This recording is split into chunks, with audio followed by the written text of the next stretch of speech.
All right, what up, what up, what up? It's your boy Amari. We're here, and I'm here with my co-host Christian Phillips. This is Talking Nonsense. You're tuned in to our second episode on our coronavirus series, and today we have with us special guest, one of my close friends, Doyin Jibowu. How you doing today, Doyin? I'm doing great, man. How you guys doing? I'm holding up, staying alive, staying healthy out here in this pandemic. I feel it. Christian? I'm good. I'm bored still. What you doing, bro? You must be busy. Do what? So you must be busy. No. The only thing I have going for me is going fishing tomorrow. That's about it. Most exciting thing I've done all break. Hey, man, I want to start the show off today with a random fact of the day. The random fact of the day is the unicorn is the national animal of Scotland. You said of Scotland? Of Scotland. Then, They must like know we have the something. bald eagle, they have the unicorn. They must know something we don't. Hey, man, Hey, you never know. a unicorn. Just going into the coronavirus, man, how you feel about the whole pandemic situation, bro? Man, I don't even know. It's kind of crazy. It caught me off guard. I feel like last year I was watching, if you guys ever watched those Netflix series, Explained, you guys heard of it? No. Well, they're a series of like short, like 15-minute documentaries or something like that. And pretty much they just explain different things to like the stock market, cryptocurrency, just random things. And one of the episodes was about pandemics.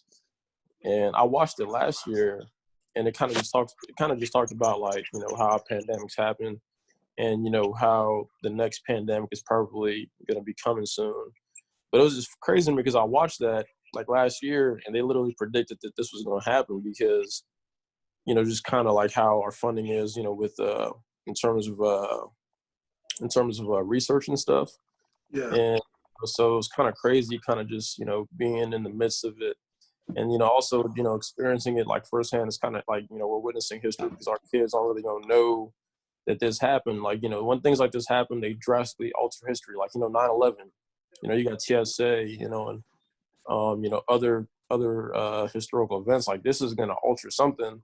Mm-hmm. And, you know, like, you know, if you guys have kids, they're going to ask, like, I wonder where this came from. You know, we're going to be able to say, well, you know, it was COVID-19. This is where this came from. And so and so forth. So I mean, it's cool being a part of history, but you know, it kind of sucks because we're kind of in the midst of the fallout right now. But I mean, I'm just trying to kind of learn from the experience and just kind of, you know, look at the positive side. Always optimistic, Doyin. Always. Gotta be, man. Gotta be. But no, man, how you been, bro? Just how's your life going right now? I mean, my life is going good. I mean, obviously, you know, I got hurt the last game of the season, and I mean, when that kind of happened, the following week, the season got canceled at the time, and I mean, I was kind of, you know, upset because I'm like, damn, like, you know, if y'all canceled the season a week before, you know, I would have been good, you know, I wouldn't have been injured or whatever. So at first, I thought it was bad timing, but then as you know, as things kind of transpired, you know, the bankruptcy and all that stuff. Kind of, you know, seemed like the injury is kind of working in my favor because everyone else is, you know, being forced to pretty much stay at home with me. Like, I'm not the only one that's staying at home, so I wasn't going to do anything anyway. I wasn't going to be playing football. So, I mean, it's been kind of a blessing in disguise because I've had the opportunity to chill, you know. With the pandemic, how does rehabbing and PT work with this stuff going on? Do you still get to go? Do you still get to work on your injury? Well, I mean, right now I'm still kind of in the early stages of my rehab. So right now I just kind of do at-home exercises, just light stuff because I can't really do much yet. But I'll probably be meeting with my doctor or my surgeon here in a couple of weeks again, and at that point I'll probably start doing my PT. And there's still locations that are open in Dallas, so I'll be able to go there and start working on that.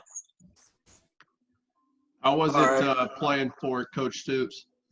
Yeah, it was dope, man. He's a big OU fan, by the way. So for real? He really wants this insight.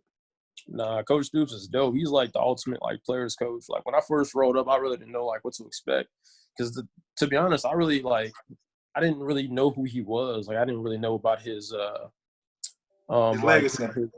like his legacy. Like I didn't really know anything about him. You know, when I was like, yeah, you know, I'm playing for the running games. One of my close friends was like, yo, like, you know, that's Bob Stoops. Like that's dope as hell. And I was like, Bob Stoops, like, you know, what's so special about him? And he started telling me about his winning history and his percentage and all that stuff. And I was like, oh, this might be kind of cool.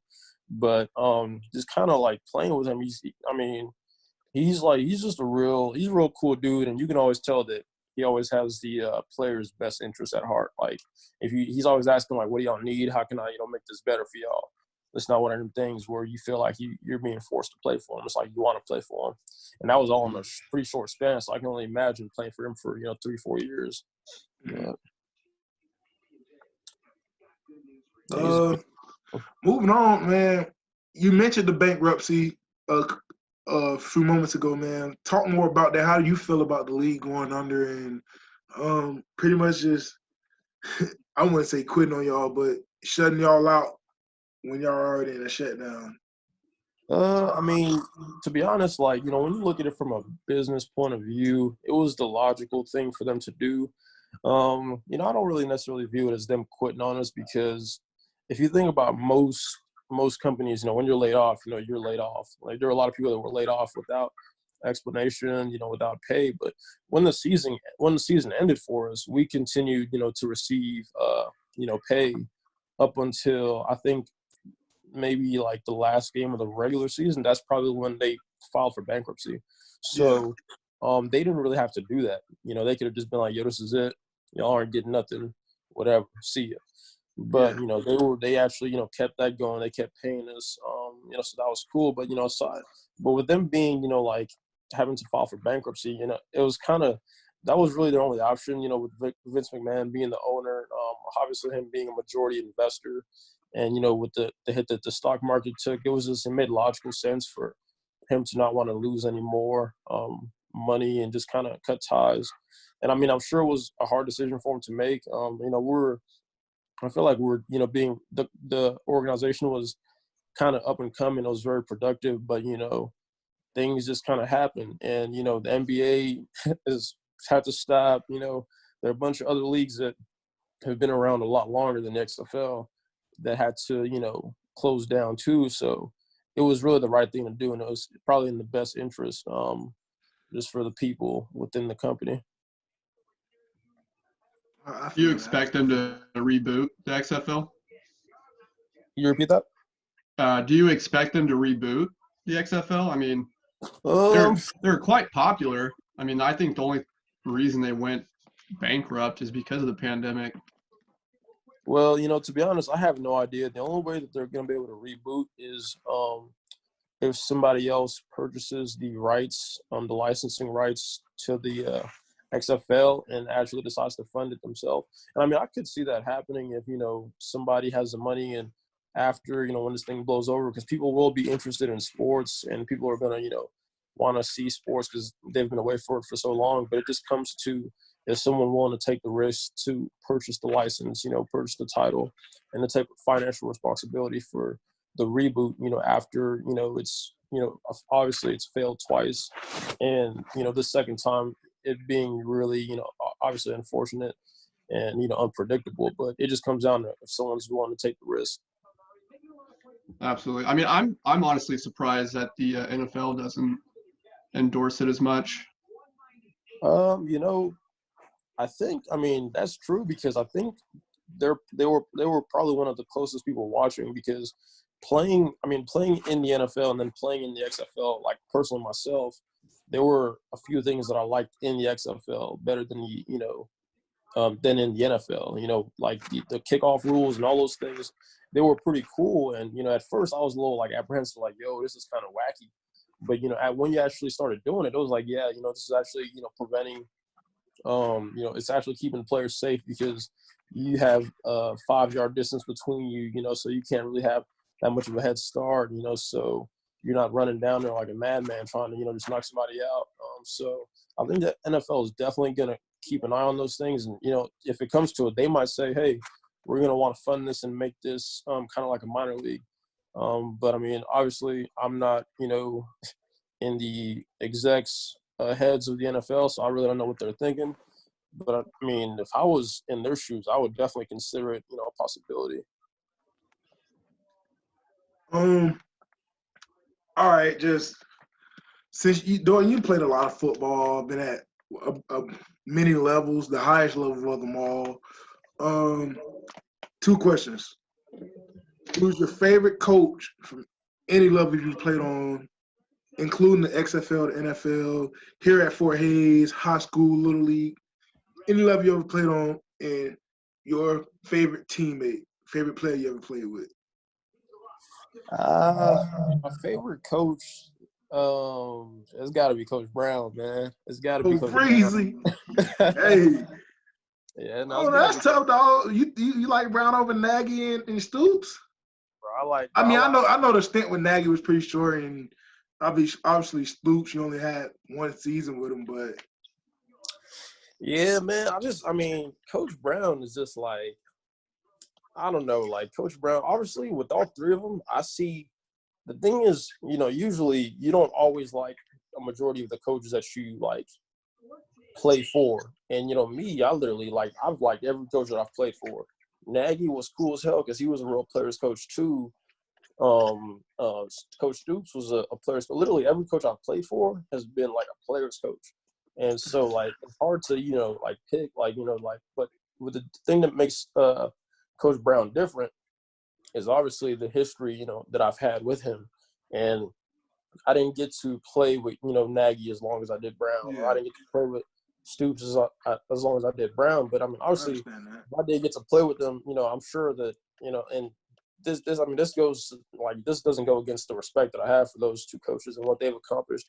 But it's just my personal relationship with Coach Brown is probably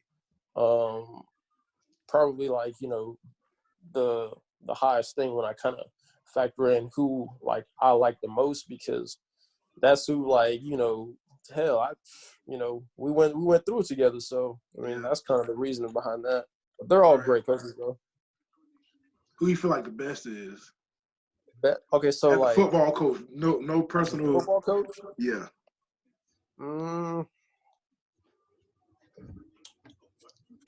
Coach Stoops might be the best, man. I don't know. Stoops ain't look that good now this season, now. Bro, that's the thing. Like, Stoops, bro, like, this dude would really be like, he was like, and that's why it's hard to, like, really compare all the levels, because when you're in the NFL, you got everyone doing these things for you, and you're like, your responsibility as a coach, you know, you're the face of the franchise. So sometimes you really can't have a hand in all aspects of the pie, you know? Yeah. When you're at the collegiate level, you might be, you know, doing a little more than you should be doing. So obviously you might not be able to focus on the things that are you consider your strengths. Yeah. And, you know, at the XFL level, because at the XFL level, it's kind of a mix of both worlds. Like, Coach Stoops was, like, you know, in all the meetings with us and stuff like that, and he didn't have to, but, you know, he would be in the DB meeting, he'd be in the special teams meeting, telling us do this, do that. And, you know, Coach Brown does that too. Whereas you know, in the NFL, Nagy didn't really do that because he probably didn't have the time to, you know, like, he was probably, you know, doing conferences and all that stuff. So, I mean, it's hard for me to really judge, you know, on a fair scale. But, like, dude, they're all great coaches. Like, Nagy, like, he would, like, it was really like a culture change to me, because, you know, the night before games and stuff, I'd be, like, you know, all tense and, you know, nervous. And he would come in there and he'd be joking around with us, like, yo, we got ice cream, let's eat this, let's eat that. And I'd be like, okay, this is weird, but it's probably because it's the night before the game, you know, like, okay, let's see how it's going to change, you know, on game day. And on game day, you know, he's not tense, you know, he's not, like, you know, nervous. He's just like, yo, like, let's have fun, whatever. Versus Brown be locked in from 6 a.m. Yeah. And see, Brown is locked in. So, like, Brown is locked in. Like, he don't really be playing that. And, you know, like, me personally, I think I like both styles, because I take my comfort when I can't control things. I take my comfort in my preparation. That's why I would show up to the locker room literally as early as I could, because I felt like I couldn't control anything else before the game, and that was the only thing I could control was showing up early, taking care of my body because I was nervous, jittery. Like, what can I do to ensure my success? And that's all I could do. But at the NFL level, it was definitely a lot more relaxing because you didn't feel like the pressure was kind of on you as much because everyone was relaxed in the locker room. Everyone was relaxed in meetings before joking, having a good time. So I mean, it was definitely different. It was definitely all different. But dude, like I can't compare them, man. They're all great coaches in their own respects. And yeah, I wish all those guys nothing but the best. All right, favorite player. Let me hear him. I gotta guess. I know who it is. I know who it is, but I want to hear you say it. Who do you think? Who do you think my favorite player? I got Connor Shadid. Yeah, you're right, man. Hey, I kind of knew that one. I just wanted to ask it. I wanted to see if you felt like you connected with one of your new buddies, like you connected with Shadid. Oh, nah, dude, bro. Like playing with he's the funnest dude I've played with, man. And like literally, like it's actually funny. I was just kind of scrolling through some pictures, and I think one of our pictures came up because they were doing the MIAA. I think the showdown is tonight. Yeah, they showing the 2017 Northwest game on the MIAA Facebook. Yeah, and I'm gonna have to go catch that. But no, I was looking at some pictures or whatever, and I saw one of the pictures with Shadid, and man, like this is a dude like when you have people that you really want to play for, and people that you feel like you feed off them, they feed off you, and like like you feel like they're literally like you in a different body, but obviously they got their own attributes, you got your own attributes. Yeah. That was kind of Shadid. Like I felt like he took my game to the next level. And I mean, obviously I don't know the impact that I had on his game, but I hope it was similar. But when Shadid and I started playing together, we just had that connection because like, have you ever been on a field and you're playing with someone that you don't have to talk to? Yeah. Like you're just on the same page all the time? For sure.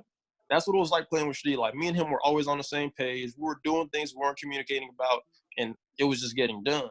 So, when he came into the fold, kind of took my game to the next level because I wasn't, like worried about like, communicating as much. Like I was just worried about, playing. Like he knows his job. He knows I know my job. So like that really helped our defense go to the next level. And, as far as like, someone that you want to play with as a teammate, like when you surround yourself with people, and I mean, that championship team and, the following, my senior, that championship team too, there were a lot of individuals that knew how to like work hard. Like they didn't have to be pushed or motivated. And, there were people that you really wanted to play for and wanted to succeed for. So like when I would get out on the field, I'd be like, bro, like, I can't let my boys down. I can't let Shadid down. I can't let Wyatt down. I can't. That's just that Tiger mentality. That's just how we bond around here, though. Yeah, exactly. I can't let Jake down. I can't let the coach down. So, but with Shadid, it was like him being back there. I was like, yo, like if something breaks, I know if Shadid don't catch him, one of his legs is broken, or he passed out. Those are the only two options. Like if something gets past that level, that's what happened. And when you think of the role safety, that's what you think of when you think of safety, someone that you have total trust in to get the job done and to make sure the defense doesn't break. So I mean, those are one of the funnest people I have enjoyed playing with. And obviously Wyatt too. Like when I started playing with Wyatt, he wasn't like the biggest dude, and like I was a little like skeptical about Wyatt. I'm like, yo, this dude's kind of small. Like he ain't the biggest dude, but literally when he got on the field, like his attitude and personality like kind of took over, and that kind of like made up for his initial lack of size or whatever. And he just had that attitude about him, like you ain't gonna beat me. I was a dog. Yeah, like you ain't gonna beat me regardless of what it is. So like playing with those two dudes kind of like complemented my level of play because I wasn't like super emotional on the field sometimes. I was real like level-headed, calm, like like logical. And then you had Shadid on the back end. So I really enjoyed playing with those guys. And I really can't think of any. Obviously they're people that I enjoyed playing with at the next level. Like at the Bears, I enjoyed watching Kyle Fuller play. I enjoyed watching Prince and Eddie Jackson. Those guys are just they know their craft, and they know how to do their job well. Prince is one of the funniest dudes I've ever met. That's for sure. That dude, bro, this man, like, he's one of them dudes where if you're around him, you're gonna laugh. Like, and he ain't trying to make you laugh on purpose. Like, he's just a funny dude. Yeah. And so, I mean, then you got Kyle Fuller, who, yeah, but he's hilarious, man. But I mean, Kyle Fuller, he's his personality type is, dude, we would be doing one-on-ones. Have you ever watched a one-on-one and you're like, okay, this person you're going up against is good. I'm gonna watch to see what he does. So, you know, from a DB point of view, you know, Kyle would be going up against, you know, like Turbo or somebody fast or something. I'm like, let me watch how he plays this guy. And he would just play him perfect and catch an interception. I'm like, okay, you know, in the back of my head, I'm thinking, he got lucky. And then he would do it again. And I'd be like, bro, like, how is this guy, like, doing, you know, how's he doing this? Like, you know, and those are people that just have complete mastery of their craft. And, you know, like Eddie Jackson, bro, this dude, like, he knows how to freaking, you know, hawk a ball. Like, he has a radar, you know, in that, connected to that ball. He knows where that ball is going to be. He got eyes in the back of his head. So it was a pleasure playing with those guys. And, you know, in the XFL, you know, the group of safeties that I played with, they were great too. And I got to learn a lot from them, and those guys were like my brothers too. You know, I had a blast playing with them. So, dude, I've just been blessed at every level, really. And not a lot of people can say that, but, you know, I'm fortunate to be able to say that. So. All right, man, what's your next move? Any plans you got moving forward with the injury, with your career? Anything? To be honest, bro, I don't really know right now. I'm just focused on walking again, bro. Like, honestly, feel that tired of scooting around, bro. This has been pretty tough on me because, you know, I'm not used to not being able to walk. So I mean, it's just kind of been a bummer. So I mean, with everything that's going on right now, this is probably the most uncertain that things have been, you know, as far as sports, as far as, you know, people's careers, and with me personally, as far as, you know, my health. So I have uncertainty in all three aspects of my life or whatever. And, you know, so I'm just kind of just chilling, just, you know, not really worried too much about like football or, you know, where life's going to take me. I'm just kind of trying to enjoy being in the moment, you know, just hanging out with Morgan or whatever, spending time with her. Yeah. And, I mean, you know, she's got her things because she doesn't want me to get hurt again. So, you know, she's like, oh, like, you know, football is dangerous. You know, woman, you know, you guys know how women are. But, yeah. You know, so there's Christian women are tough one in the relationship. No, he the one that think the stuff dangerous. he wear the thongs, she wear the boxes in the relationship. Okay, hey, man. hey. However you roll, man, that's you. But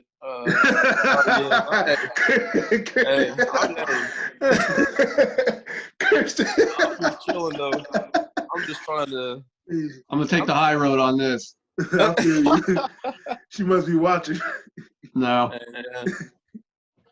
No, but yeah, no. Once I get back healthy, man, I mean, I'm gonna see what's up. I mean, but you know me, bro. I've never been one to really like categorize myself as being a football player or, you know, being like this or that. So I'm not really too worried about whatever the future holds. I'm just gonna make sure I'm giving whatever it is my best shot. So that's what I'm worried about. All right, let me get your top 5 quarantine hobbies, bro. Top 5 quarantine hobbies. Let's see. I play around on Robinhood. I mean, I watch Netflix, watch Hulu. I've been watching The Last Dance, so that's been cool. So just watching TV, you know, hanging out. You know, I read a little bit. I walk the dog. What you reading? Let me get. What book you reading right now? Right now, I'm reading 2 books right now. One is The 7 Habits of Highly Effective People, and the other one is When Genius Failed. That's an investing book. So I mean, those are 2 I'm reading right now. But as far as that, I mean, I like walking Rambo. So you know how that goes. I walk around the block. That little dude's got fans around this neighborhood. Rambo pull you? Bro, I mean, sometimes he pulls me, but, I got my scooter, so I roll around, take him around the block. But because, Morgan's at work all day, so we just be chilling. All right. All right, you say you've been watching Netflix and Hulu. Let me get your top 5 streaming series right now. Netflix or Hulu, don't matter. Just let me know which one the show is on so I can probably check it out. Christian probably want to check it out too. Let's see. Okay, well, y'all let me know if y'all have already seen it too. All right. Okay. So we got obviously Ozarks. All right, I already finished season 3. Okay, that's cool. We got Better Call Saul was pretty cool, but if you didn't watch Breaking Bad, it might not make too much sense to you. Okay.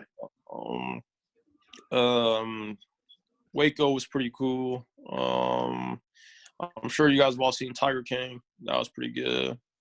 What else have I been watching? If you haven't checked out Explained, since you guys haven't actually, I would check out Explained if I were y'all. It's a real quick way to just learn about different things. They got literally one on everything, from like sex to food to the stock market, cryptocurrency to wealth, to the racial wealth gap. Amari, I'm pretty sure you'll like it because they're actually like pretty controversial topics that you're interested in. Mm-hmm. But that's called Explained, and it's on Netflix. On Hulu, I mean, I watch anime on Hulu, so I'm sure y'all don't really know too much about that. I don't do none of that animal stuff. I'll be on Crunchyroll, man. I don't watch no cartoons. I know y'all anime people get aggravated when people call them cartoons. I don't watch no cartoons now. Yeah, you ain't ready for that, man. Whenever you're ready for it, hit my line. I'm gonna get you right. So don't worry about it. You ain't there yet, but I feel like I'm missing a show on Netflix. What am I missing on Netflix? Oh, hey, do you guys have HBO? I do. Okay, so Westworld, if you watch that, that's really good. Yeah, that's really good. If you're into shows that are like super complex, that'll be a good show for you. Because for me, I don't like real simple shows because I just predict what's going to happen and it gets boring. But like Westworld, it's hard to really predict and follow. So that's a really good show I think you would like. Let's see. If you got Amazon, there are a bunch of good shows on Amazon too. There is what's that? What's that superhero show called on Amazon? On Amazon? Yeah. Is it Jack Ryan? Nah, not Jack Ryan. I've never watched Jack Ryan. I just know that's like the main Amazon show, so I figured he was a superhero. Nah, it's a show on Amazon, but they got a few good ones on Amazon too. But that's pretty much the list right there. I know I'm missing a few, but they'll come to me later. Damn. Yeah, that's all I can think of right now. All right, it's our last segment. What you doing? It's gonna be a this or that segment. Is this or that? And you tell me which one you prefer. Pop or R&B? R&B. Okay. What's worse, laundry or dishes? Laundry. Couch or recliner? Recliner. International vacation or new TV? International vacation. Working alone or working in a team? Depends on my mood. Perfect teeth or perfect hair? Oof. Perfect teeth. Arctic or the desert? Desert. Forest or the beach? Beach. Theme park or water park? Neither. Oh man, Africa or Asia?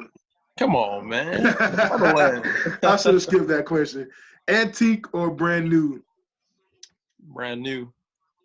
Mansion in the suburbs or cabin in the mountains? Suburbs. City or country? You're a city boy. City. Charming or genuine? What was that first one? Charming or genuine? Genuine. Toilet paper. Over or under? Over. Cups in the cupboard. Right side up or upside down? Depends. If I got something clean to set them on, I'll put them face down. If there's nothing in there, I put them face up. Okay. Makes sense. Smile or game face? Smile. Abs or chest? Yes. Lust or love? Love. Weird or normal? Weird. Elmo or Ernie? Elmo. Slacker or overachiever? Overachiever. Truth or dare? Truth. Stop or go? What was that? Stop or go? Go. All right, man. Thanks for tuning in. Thanks for joining us today, Doyin, bro. We really appreciate you for stopping by the show and talking to us, man. Christian, you got anything you want to say? Yeah, I still how we finished our podcast yesterday about Jalen Hurts. So I gotta get your comment on that. That's over with. When I ended that, No. When I ended that podcast, that ended the conversation. I don't want to hear nothing you want to say crazy about nothing about the NFL draft tonight. Let them know. With that being said, we're gonna end today's podcast with an inspirational quote coming from the great Martin Luther King Jr. He said, "Darkness cannot drive out darkness. Only light can do that. Hate cannot drive out hate. Only love can do that." With that being said, man, all viewers, text somebody and tell them you love them in this hard time we're going through in America, man. And thanks for tuning in. It's your boy Amari. That was my co-host Christian Phillips, and that was Doyin Jibowu, XFL star. Thank you for tuning in. Y'all have a great day. I appreciate y'all having me, man. Y'all have a good one. Thanks for joining us.